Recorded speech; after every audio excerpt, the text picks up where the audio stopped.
hay'adda UNITAY tababar u qabatay qaybo kamid ah warbaahinta mas'uuliyiin ka socda xisbiyada muxaafidka iyo mucaaridka ardayda jaamacadaha ururada bulshada iyo hay'adaha caalamiga kulankan oo ka dhacay hotel Leybur ayaa ujeedkiisu doorka ay saxaafaddu kaga jirto horumarka bulshada iyo sidoo kale caqabadaha saxaafaddu inay ku mashquulsho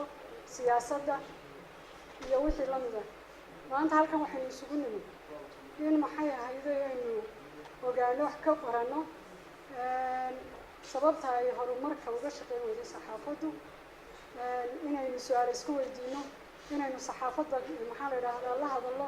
in cid kastaaba waxay tabayso halkan maanta ka soo gudbin doonto waxaan ku soo wareejin doonaa gudoomiyaha hay'adda wadaniga Unity Trust Organization Zainab Yusuf Cabdi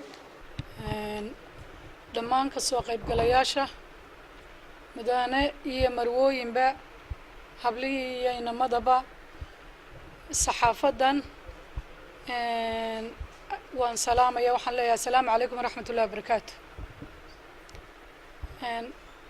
إلهي يا مهد لي الحمد لله رب العالمين مركه هو الرئيسة إلهي بينهم مهدنا غينا جديجين نبت قليدا عافيماتك أينو يسقوني مهالكن وحنا ينو مسورة قلين هدينا ننتهى هاي السنين الحمد لله يعني لا هاي وحن ما أنت سويماتين كينن إيه محنكور هذا meeting kan ama waxaan ku dhahdaa meeting kan aynu sunimi waxa uu ku saabsan yahay sida Faadimo sheegtay waxa weeyaan saxaafadda iyo doorka ay ku leedahay horumarinta bulshada horumarintu way badan tahay bulshada run ahaantiina waxaynu ognahay in saxaafaddu hadii ay u hagar baxdo horumarka dalka ay noqon lahay dalkeenu uu noqon lahaa mid iyo dadkeenuba mid aad iyo aad sare ugu kaca oo hore u mara run ahaantii waxaan oran karaa saxaafaddu waxa weeyaan waa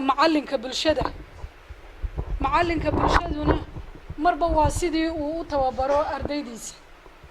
dadku had iyo jeer waxaad aragtaa inay ku mashquulsan yihiin TV-yada raadiyoyada website-yada Facebook-yada iyo social media-ba nooc kasta uu yahay mashquulka ilaa iyo ilmaheenii yaraa maaragtay 5 jirka ahaa ilaa iyo dadkii waaweynaa ma garanaysaayay 8 jirada ay ku mashquulsan yihiin waxa weeyaan run ahaantii waxay ka baran lahaayeen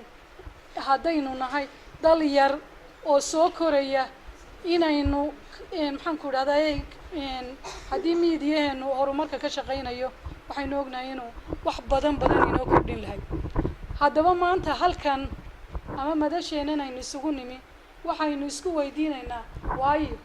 maxay tahay sababta inaga hortaagan in miidiyuhu ka shaqeeyo ama miidiyaheena Somaliland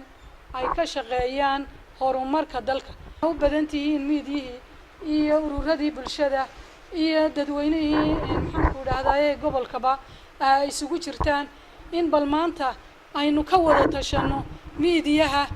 qofka aan wuxuu haysanay wuxuu bixiyo ma hayo marka maxay tahay waxaan leenahay in la kobciyo ama kor loo qaado aqoonta saxafiga ama wariyaheena ka shaqeeyaan wariyayaashu in loo tababaro inay ka shaqeeyaan wariyayaashu horumarka bulshada iyo in loo sheego wariyuhu inuu yahay macalinka bulshada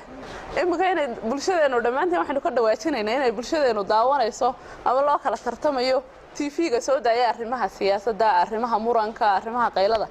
laga wacyigeliyo dadka daawashada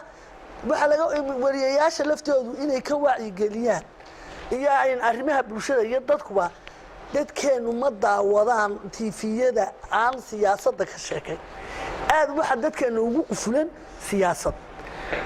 tababarkan ay qabanaysa hay'adda UNITAY ayaa noqonaya kuwii ugu horeeyay ee qabato hay'adani isla markaana ay ka faa'iideysteen mas'uuliyiintii ka soo qayb gashay Axmed Jaamac Aadan Axmed Digiro telefishinka caalamiga SBC Buro